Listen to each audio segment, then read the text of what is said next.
அக்னி நட்சத்திரம் 1988ஆம் ஆண்டு வெளியாகிய Tamil classic cinema. ரொம்ப சூப்பர் திரைப்படம். என்ன ஒரு மைனஸ் பாயிண்ட் அப்படின்னு சொன்னா, இளையராஜா இசை, PC ஸ்ரீராம் ஒளிப்பதிவு. இதை கழிச்சிட்டு பார்த்தா படம் ரொம்ப சுமாராக தான் இருக்கும்.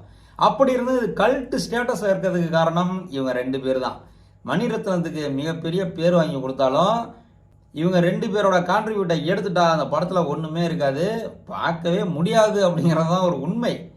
இருந்தாலும் மணிரத்னம் ரொம்ப நேர்த்தியாக கையாண்டிருப்பார். மணிரத்னம் எப்படி அந்த குறையை தெரியாமல் அதை ஹிட் ஆகினாருன்னு சொன்னால், வசனங்கள் ரொம்ப கம்மியாக எழுதுவார் இல்லையா மணிரத்னம், அது இந்த படத்தில் அவருக்கு ரொம்ப கை கொடுத்துச்சு.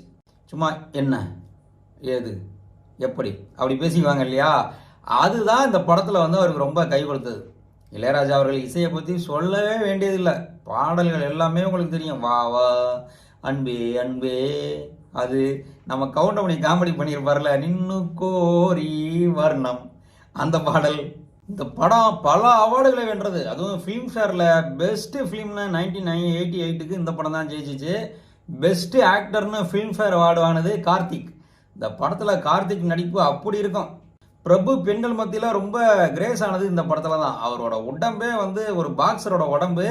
இதில் பாக்ஸிங் பண்ணுற மாதிரிலாம் அவரை காமிச்சிருப்பாங்க. கார்த்திக்கும் இவருக்கும் ஒரு ஃபைட்டெல்லாம் இருக்கும், அருமையாக எடுத்திருப்பாங்க. கார்த்திக்கும் இவரும் ஒருத்தர் பார்த்துக்கும் போது அப்படியே சண்டை வர போகிற மாதிரியே இருக்கும். அப்படியே ரெண்டு பேர் முகத்தையும் பார்க்கணுமே. அதுவும் பிரபுவெல்லாம் கோபமாக பார்த்தா எப்படி இருக்கும், ரொம்ப தத்துரமாக நடிப்பார் இல்லையா, அந்த மாதிரி கோப பார்வையிலலாம் கார்த்திகை சாப்பிட்டு முழுங்கிருப்பார். எங்கே ஒரு அடி போட்டால் கார்த்திக் சுருண்டு விழுந்துருவாரா அப்படின்னு நம்ம நினைப்போம். அந்த அளவுக்கு கோபமாக இருப்பார் பிரபு இந்த படத்தில். அப்புறம் சினிமா எக்ஸ்பிரஸ் அவார்டெல்லாம் பார்த்தீங்கன்னாக்கா பெஸ்ட் மியூசிக் டைரக்டர்னு இளையராஜா அவர்கள் வாங்கியிருக்காங்க. பெஸ்ட்டு நியூ ஃபேஸ்ன்னு சொல்லி நிரோஷா வாங்கியிருக்காங்க. பெஸ்ட்டு ஆக்ட்ரஸ் அவார்டு அமலா வாங்கியிருக்காங்க. இந்த மாதிரி மிகப்பெரிய ஹிட்டு திரைப்படம். இப்போ கூட கதையும் ரொம்ப சுமாராக இருந்தாலும் தாராளமாக பார்க்கலாம். ஏன்னு சொன்னால் PC ஸ்ரீராம் அவர்களுடைய ஒளிப்பதிவு, அந்த ஃப்ரேமெல்லாம் வச்சிருப்பாரு பாருங்க, எங்கே ஆரம்பித்து எப்படி முடிக்கணும், அதெல்லாம் ரொம்ப அருமையாக இருக்கும். கதை என்னன்னு பார்த்தா, விஜயகுமார் அவர்களுக்கு 2 மனைவிகள். ஒரு மனைவியோட பையன் தான் பிரபு, இன்னொரு 2ஆம் தாரத்தின் பையன் தான் கார்த்திக். ஒருத்தருக்கு ஒருத்தர் பிடிச்சிக்காது, 2 பேரும் வேற வேற வீட்டில் இருப்பாங்க. முதல் மனைவி இருக்கிற வீடு நல்லா வசதியாக இருப்பாங்க. 2வது மனைவியாக இருக்கிற கார்த்திகோட வீடு கொஞ்சம் வறுமையில் இருப்பாங்க. அதற்கான காரணங்களை எல்லாம் என்னன்னு சொல்லியிருக்க மாட்டாங்க. விஜயகுமார் என்ன பண்ணுவாருன்னு சொன்னால், எப்பயாச்சும் தான் 2வது மனைவி வீட்டுக்கு வருவார். அதுவும் இரவு தங்க மாட்டார், முதல் மனைவி வீட்டுக்கு போயிடுவார். கார்த்திக்கு இதெல்லாம் ரொம்ப கடுப்பாகும். கார்த்திக்கு ஒரு தங்கச்சி வேற இருப்பாங்க. அந்த வீட்டில் பிரபு இருப்பார்.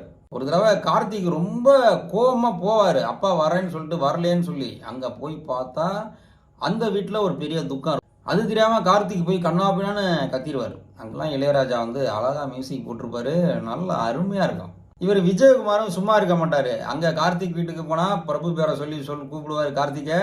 பிரபு வீட்டுக்கு வந்த உடனே கார்த்திக் பேரை சொல்லி பிரபுவை கூப்பிடுவார். 2 பேருக்கும் அதனால் ஒருத்தர் பார்க்கும்போது பிடிச்சிக்காது. ஒருத்தர் எரிச்சலோட தான் பார்த்துக்குவாங்க. இதில் வேற பிரபு போலீஸ் ஆஃபீஸராக இருப்பார். IPS முடிச்சு போலீஸ் ஆஃபீஸராக இருப்பார். கார்த்திகை பிடிச்சி ஜெயிலில் போட்டுருவார். அப்புறம் பிரபுவோட அம்மா தான் ஜாமீனில் எடுத்துகிட்டு போவாங்க. அது பிரபுக்கு பிடிக்காது. இன்னொரு கட்டத்தில் கார்த்திகோட தங்கச்சியை ஒரு ரயில்வே ஸ்டேஷனில் ரவுடிகள்ட்ட இருந்து பிரபு காப்பாற்றிடுவார். ஆனால் கார்த்திக்கு அது தெரியாமல் பிரபுவை அடிக்க போவார். ஒரு கட்டத்தில் 2 பேருமே ரோட்டில் உளுந்து புரண்டு சண்டை போட்டுக்குவாங்க. அது விஜயகுமாருக்கு ரொம்ப அசிங்கமாக போயிடும். அப்புறம் கிளைமேக்ஸ்னு ஒன்று இருக்கு இல்லையா, அந்த கிளைமேக்ஸில் ஒருத்தர் ஒத்துமையாயிருவாங்க. கார்த்திக்கும் பிரபுவும் ஒத்துமையாயிருவாங்க. ஏன்னா விஜயகுமாரை காப்பாற்ற வேண்டி வரும். விஜயகுமார் வில்லன் கும்பல் கடத்திட்டு போயிடும். இவங்க 2 பேரும் ஒன்று சேர்ந்து அவரை காப்பாற்றுவாங்க. அதுக்கப்புறம் ஒத்துமையாயிட்ட மாதிரி படத்தை முடிச்சிருவாங்க. அதாவது கதை தான் அப்படி சுமாராக இருக்கும். 2 ஹீரோ நடிச்சிருப்பாங்க. கதை தான் ஆனால் சுமாராக இருக்கும். எல்லாருடைய பெர்ஃபார்மன்ஸும் அவ்வளோ அருமையாக இருக்கும். கதை சுமாராக இருந்தாலும் அதான் சொல்கிறேன், மணிரத்னம் அந்த டயலாக் தான் ப்ளஸ் பாயிண்டே அவருக்கு. டயலாக் அதிகம் இல்லாமல் அப்படி சுருக்கமாக வச்சு அந்த குறை தெரியாமல் எடுத்துகிட்டு போயிருப்பார். ஷார்ட்லேயே எடுத்துகிட்டு போயிருப்பார். PC ஸ்ரீராம் தான் அந்த படத்தை தாங்கினாரு அப்படின்னு சொல்கிறதுல வியப்பு எதுவும் இல்லை. நிரோஷா அந்த படத்தில் அறிமுகம் ஆயிருப்பாங்க. ரொம்ப க்யூட்டாக பண்ணுவாங்க. கார்த்திகை ஏமாற்றுவாங்க. கார்த்திக் அவங்க பெரிய பணக்கார பொண்ணு, உண்மையிலே நம்மளை லவ் பண்ணுறாங்கன்னு நினச்சிட்டு நிறைய இடத்துல பல்பு வாங்குவார். அப்புறம் கடுப்பாகி போய் நிரோஷாவை இது பண்ணி தான் அப்புறம் நிரோஷாவை அவர் லவ் பண்ணுவார். இந்த படத்தில் நிரோஷா அறிமுகம் செம ஃபேமஸ் ஆகிட்டாங்க. அந்த வாவா அன்பே பட்டெல்லாம் ஹிந்தியில் செம ஹிட்டு. அதை பார்த்துட்டு அமிதாப் பச்சன் இவங்க கூட நம்ம நடிக்கலாம், ஹிந்தியில் இவங்களை கொண்டு வந்துடுவோம் அப்படின்னு சொல்லி மேக்கப் டெஸ்ட் எடுக்க போனால் அமிதாப் பச்சன் உயரம் தான் நமக்கு தெரியுமே. இவங்க ஒரு இடுப்பளவு உயரம் கூட இல்லை. அப்புறம் பார்த்துட்டு ஐயோ என்ன இவ்வளோ கூட்டையாக இருக்காங்க வேணான்னு சொல்லிட்டதா நியூஸ்லலாம் அப்போ போட்டாங்க, பேப்பர்லலாம் அப்படி தான் எழுதுனாங்க. உண்மையாக பொய்யான்னு இவங்க யாரும் சொல்லி நானும் கேட்டது கிடையாது. விஜயகுமாரின் 2 மனைவிகளாக அருமையான நடிகைகள் ஜெயசித்ராவும் சுமித்ராவும் நடிச்சிருப்பாங்க. கார்த்திக்கு ஜோடி நிரோஷா. அப்போ பிரபுக்கு ஜோடி யாரு? பிரபுக்கு ஜோடி தான் அமலா. அமலா வந்து போலீஸ் ஆஃபீஸரோட, அதாவது பிரபுவை விட ஹையர் ஆஃபீஸரோட பொண்ணாக இருப்பாங்க. அவங்களும் ரொம்ப க்யூட்டாக ஒரு சில வேலையெல்லாம் செய்வாங்க. அப்பா போலீஸ் ஆஃபீஸராக இருக்கிறதுனால அவங்களுக்கு நிறையா செய்ய முடியாது இல்லையா, பசங்களாம் எப்படி தம் அடிக்கிறாங்க அப்படிலாம் முயற்சி பண்ணி பார்ப்பாங்க, பிரபுக்கிட்ட மாட்டிட்டு முழிப்பாங்க. மணிரத்னம் படம்லாம் சொல்ல வேண்டியதில்லை, நல்லா யோசிச்சு நிறைய க்யூட்டான சீன்லாம் எடுப்பார் இல்லையா, அது மாதிரி நிறைய க்யூட்டான சீன்லாம் அந்த படத்தில் உண்டு. பிரபு அமலா ஜோடி அவ்வளோ அழகாக இருக்கும் பார்க்க. இந்த படத்தில் பேக்ரவுண்ட் மியூசிக் வந்து அப்படி இருக்கும். அப்புறம் பார்த்தீங்கன்னா வி.கே. ராமசாமி ஜனகராஜ் காமெடி எல்லாம் இந்த படத்தில் தான். ஐயா என் பொண்டாட்டி ஊருக்கு போயிட்டான்னு ஜனகராஜ் காமெடி பண்ணுவார்ல, அது இந்த படம் தான். வி.கே. ராமசாமியும் ஜனகராஜும் சேர்ந்துக்கிட்டு வீட்டில் வி.கே. ராமசாமி ஒய்ஃப் இல்லைன்னு நினச்சிக்கிட்டு ஒரு காமெடி ஒன்று பண்ணுவாங்க. அந்த நேரம் பார்த்து டிஸ்கோ சாந்தி வந்துடுவாங்க. டிஸ்கோ சாந்தி வந்த நேரம் பார்த்து வி.கே. ராமசாமி ஒய்ஃபும் வந்துடுவாங்க. அப்போ 2 பேரும் பண்ணுற காமெடி எல்லாம் அவ்வளவு சூப்பராக இருக்கும், நல்லா இருக்கும். ஒரு பூங்காவனம் தூங்காத விழிகள் 2, இது மாதிரி எல்லா பாட்டுமே ஹிட்டு. கிட்டத்தட்ட ஒரு 6-7 பாட்டு இருக்குன்னு நினைக்கிறேன்.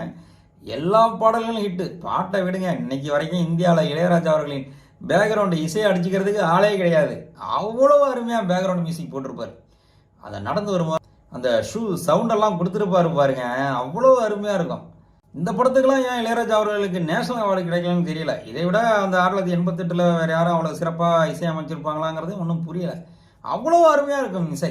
நிச்சயமாக இந்த படம் மணிரத்னம் ரசிகர்களுக்கு, பிரபு ரசிகர்களுக்கு, கார்த்திக் ரசிகர்களுக்கு ரொம்ப பிடிக்கும்.